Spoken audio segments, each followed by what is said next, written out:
Selamat pagi, Dr. Michael. Selamat pagi, teman-teman semua.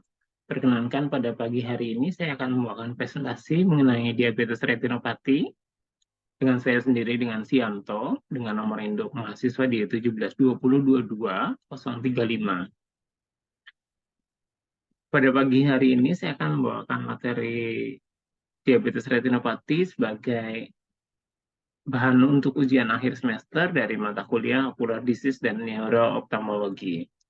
Yang pertama, apa itu diabetes retinopati? Diabetes retinopati adalah sebuah mikroangiopati akibat efek kronis dari diabetes mellitus. Diabetes retinopati juga adalah penyakit vaskular pada retina yang paling umum.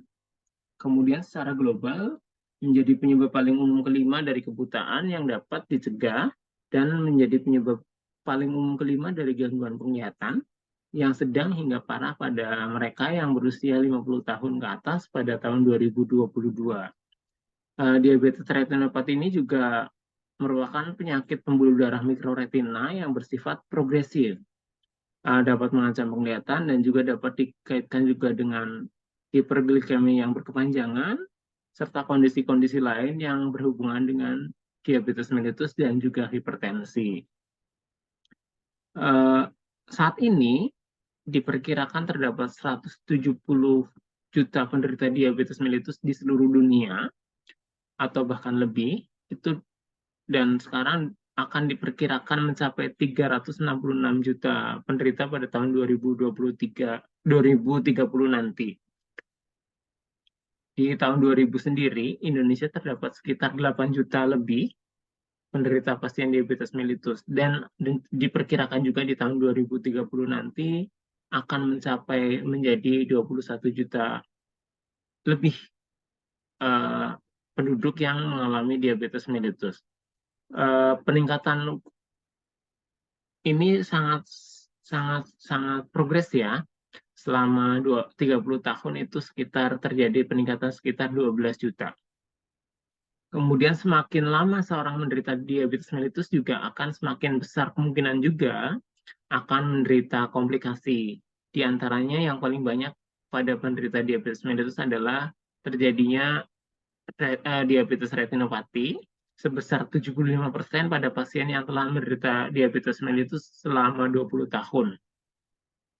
Diabetes mellitus ini sendiri merupakan penyakit yang paling sering tidak menimbulkan gejala. Pada awalnya biasanya tetapi tiba-tiba akan muncul secara tiba-tiba akan mengakibatkan kebutaan. Untuk deteksi awal dan kontrol yang teratur dapat menghindari sekitar 90% dari kebutaan akibat terjadinya diabetes retinopati itu sendiri. Untuk prevalensi diabetes retinopati di Indonesia itu kurang lebih sebesar 43,1%. Kemudian di dunia itu terjadi sekitar 34,6%.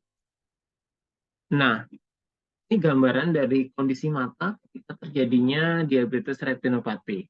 Pada gambar yang ini, kondisi mata normal, daerah pembuluh darah ini kondisinya normal, baik-baik saja.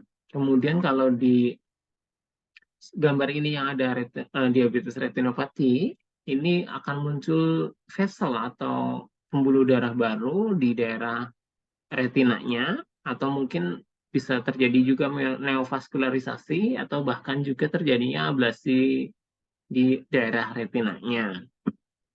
Nah, faktor resiko yang terjadi pada diabetes retinopati biasanya berupa kontrol glikemik yang kurang optimal, adanya hipertensi, dislipidemia, durasi diabetes yang lebih lama, dan faktor genetik. Kemudian ada identifikasi dan pengolahan faktor resiko juga dapat dimodifikasi. Yang penting untuk mencegah timbulnya perkembangan diabetes retinopati. Kemudian program screening mata diabetes juga akan mengurangi resiko kehilangan penglihatan di antara penderita diabetes retinopati. Permasalahan-permasalahan yang muncul juga sekarang munculnya jumlah penyandang diabetes mellitus yang berakibat akan munculnya tadi yang saya sebutkan di awal, dengan diabetes mellitus akan menimbulkan resiko terjadinya faktor diabetes retinopati itu. Kemudian dengan adanya diabetes retinopati juga akan menyebabkan gangguan penglihatan dan kebutaan pada usia-usia produktif, ataupun mungkin nanti di usia-usia lansia. Kemudian kesadaran masyarakat mengenai pentingnya deteksi dini pada pemeriksaan secara berkala juga masih kurang di Indonesia. Masih juga terbatas dari tenaga kesehatan yang menunjang, baik dari dokter ataupun spesialis mata ataupun oftalmologis ataupun refraksi optisi yang memahami tentang diabetes retinopati ini. Kemudian layanan-layanan juga di kesehatan layanan primer, fasilitas sekunder dan tersier juga masih belum banyak yang menunjang, terutama di daerah-daerah terpencil.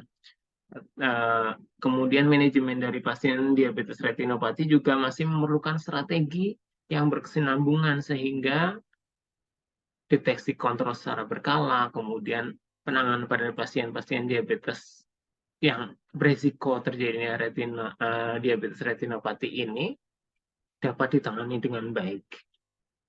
Nah, klasifikasi dari diabetes retinopati itu tersendiri ada 3 jenis. Yang pertama, diabetes retinopati non-proliferatif. Kemudian ada diabetes retinopati pre-proliferatif dan ada diabetes retinopati proliferatif. Apa sih bedanya dari ketiga ini? Yang pertama, dengan diabetes retinopati proliferatif, ini gejalanya masih ringan, akan ditandai dengan mikroaneurisma, kemudian ada pendarahan di retina, munculnya eksudat lunak atau eksudat keras, dan daerah hipoksia dan iskema. Kemudian juga dapat disertai dengan edema atau dengan tanpa edema. Pada diabetes retinopati non-proliferatif ini, itu biasanya dibedakan menjadi 3 tahapan. Ada 4 tahapan, yaitu yang pertama ringan, kemudian sedang, berat, dan sangat berat. Pada kondisi ringan tadi ditandai adanya terdapat 1 atau lebih mikroaneurisma, kemudian di kondisi sedang itu udah mulai muncul pendarahan di dot blood, eksudat keras, kemudian muncul cottonwood spot, muncul bleeding vena, kemudian ada penyempitan lubang arteri, serta adanya intraretinal microvascular abnormal atau disingkat dengan sebutan IRMA. Kemudian di kondisi berat itu udah mulai muncul pendarahan dot blood pada kuadran retina, kemudian muncul venous bleeding di 2 kuadran, serta kalau misalnya kondisi yang sudah berat, terdapat 2 dari 3 karakteristik data-data di atas ini, 45% akan berkembang menjadi diabetes retinopati proliferatif dalam kurun waktu 1 tahun. Kemudian yang kedua adalah diabetes retinopati pre-proliferatif. Ini merupakan tahapan lanjut dari diabetes retinopati non-proliferatif. Ini biasanya ditandai dengan adanya proliferasi jaringan fibrovaskular, terbentuk dalam 3 tahapan. Yang pertama adalah pertumbuhan pembuluh darah baru atau adanya neovaskularisasi dengan jaringan fibrosa melewati di daerah internal limiting membran. Kemudian ini neovaskularisasi yang sudah terbentuk ini akan mengalami pembesaran dan pertumbuhan. Kemudian neovaskularisasi ini juga akan mengalami regresi atau meninggalkan proliferasi fibrovaskular residual ini di sepanjang posterior hyaloidnya.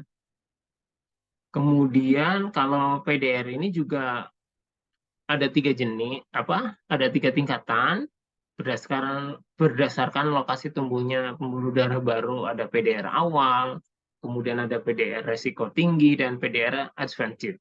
Kemudian yang ketiga adalah diabetes retinopati proliferatif. Ini biasanya sudah ditandai dengan munculnya adanya pembuluh darah baru juga, kemudian sudah disertai dengan pendarahan subhyaloid di jaringan ikat vitreoretinal dan munculnya ablasi retina, juga dapat ditandai dengan edema makula atau tidak dengan adanya edema makula. Biasanya kalau di edemi retinanya itu terletak di bagian tengah makula, kemudian adanya eksudat keras pada atau di daerah makula juga, ada penebalan di area retinanya, kemudian ada zona penebalannya ini sudah mulai lebih besar. Nah, gejala dari diabetes retinopati yang pertama, pada pasien dengan NPDR, biasanya tanpa gejala. Seperti tadi yang saya bilang, yang saya sebutkan, jadi ini masih ringan, jadi masih belum memperlihatkan tanda dan gejalanya. Kemudian jika PDR-nya mulai berkembang, pasien tiba-tiba akan mengalami kehilangan penglihatan karena adanya pendarahan di area vitreusnya. Kemudian yang ketiga, pasien akan mengalami kelihatan penglihatan secara bertahap jika DMO-nya mulai berkembang. Kemudian ini adalah perjalanan diabetes retinopati secara singkat tadi yang saya sebutkan. Yang pertama dari berkembang dari kelainan ringan, adanya munculnya hiperpermeabilitas vaskular, kemudian NPDR sedang dan berat, itu ditandai dengan kebosanan atau kehilangan kapiler retina progresif yang dapat mengakibatkan iskemia di retinanya. Kemudian yang ketiga ada PDR, yaitu ditandai dengan perkembangan pembuluh darah baru pada cakram optiknya. Kemudian ada pembentukan jaringan fibrosa. Yang terakhir, tingkat parahnya itu terjadinya kontraksi. Yaitu terjadinya pendarahan di vitreus dan terjadinya ablasi retina traksi atau biasa disingkat dengan TRD. Nah, di sini yang selanjutnya adalah diagnosis diabetes retinopati. Pada diagnosis diabetes retinopati ini terbagi menjadi 5 tahapan, mulai dari anamnesis, gejala klinis, diagnosis klinis, pemeriksaan penunjang, hingga penentuan final. Yang pertama dari sisi anamnesa itu sendiri sebuah pemeriksaan awal, pemeriksaan dengan mempertimbangkan dari lamanya pasien menderita diabetes, kemudian kondisi kontrol gula darahnya pasien, pengobatan yang sudah dilakukan pasien seperti apa, kemudian ada riwayat penyakit lain yang diderita pasien seperti misalnya obesitas, ada gangguan ginjal atau tidak, hipertensi sistemik atau tidak, kemudian apakah pasien sudah melakukan pemeriksaan serum lipid, atau misalnya pasien sedang dalam masa kehamilan. Kemudian yang kedua, pemeriksaan gejala klinis. Gejala klinis ini biasanya ada dua jenis, yang simptomatis atau asimptomatis. Pada asimptomatik biasanya tidak ada gejala, bila kelainan pada retinopati diabetes ini belum menyebabkan gangguan pada makula dan di area penglihatan. Jadi pasien masih belum merasakan gangguan yang diderita akibat dari diabetes retinopati tersebut. Kemudian jika mulai sudah merasakan atau adanya gejala, biasanya akan ditandai dengan penglihatan yang buram, kemudian muncul vortex, kemudian ada penglihatan mendadak menjadi terhalang pada daerah karena di vitreusnya ini ada pendarahan. Kemudian muncul flashes atau bila terjadi adanya pelepasan dari retina, kemudian ada muncul tirai bayangan, itu bila terjadi lepasnya retina, kemudian ada rasa sakit pada sekitar area mata, itu biasanya terjadi akibat tekanan di bola mata yang meningkat pada pasien yang mengalami penyakit glaukoma neovaskular juga. Kemudian yang ketiga, tahapan diagnosis klinis. Pada tahapan diagnosis klinis ini, pemeriksaan awalnya bisa meliputi yang pertama ada tajam penglihatan, Kemudian yang kedua pemeriksaan menggunakan slit lamp. Kemudian yang ketiga pemeriksaan mata dengan tekanan intraokular. Kemudian yang keempat ada pemeriksaan goniskopi dan pemeriksaan funduskopi. Pada pemeriksaan tajam penglihatan biasanya akan ditentukan dengan menggunakan Snellen chart atau dengan logmark.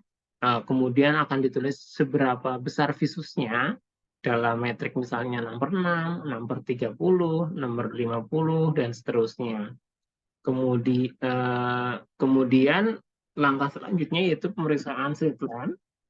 Pada pemeriksaan slit lamp ini biasanya akan dicek mengenai kondisi segmen anterior pada bola matanya. Kemudian seringkali pada penderita diabetes mellitus juga akan ditemukan adanya gejala katarak atau misalnya sudah muncul neovaskularisasi di area irisnya.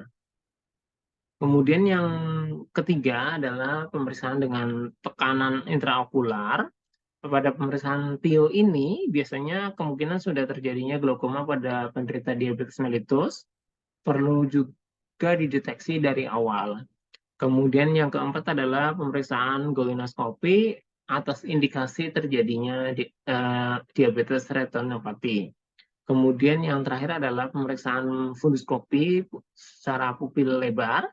Ini digunakan untuk mengevaluasi kondisi polus posteriornya, kemudian kondisi retina perifernya dan vitreusnya, adanya edema di makulanya, kemudian pemeriksaan NVD dan atau NVI-nya, kemudian apakah terjadi tanda-tanda NPDR berat, biasanya dengan ditandai dengan pendarahan di retina yang luas atau mikroaneurisma tadi, kemudian ada venous bleeding dan IRMA. Kemudian yang terakhir adalah pendarahan vitreal pada praretinanya.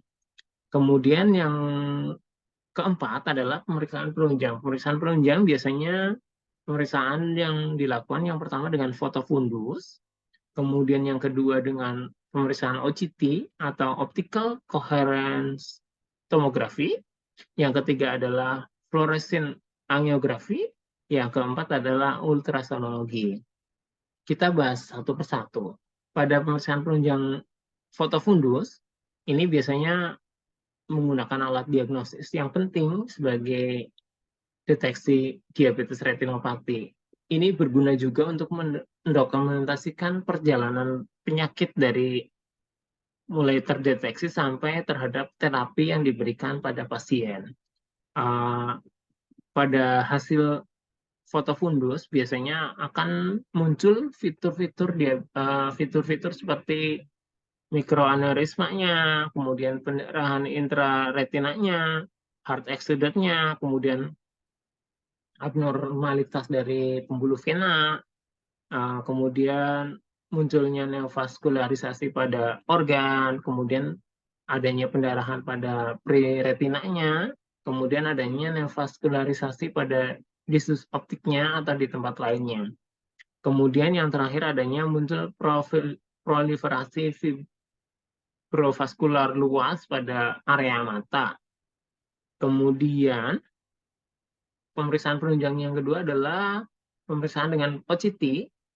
Ini biasanya digunakan untuk menghasilkan gambar yang lebih dengan resolusi tinggi untuk melihat potongan area di retinanya, lapisan retinanya seperti apa, untuk menggambarkan ketebalan retina yang ada, kemudian melihat apakah adanya edema makula, juga dapat digunakan sebagai alat untuk mengidentifikasi adanya traksi vitreomakulanya.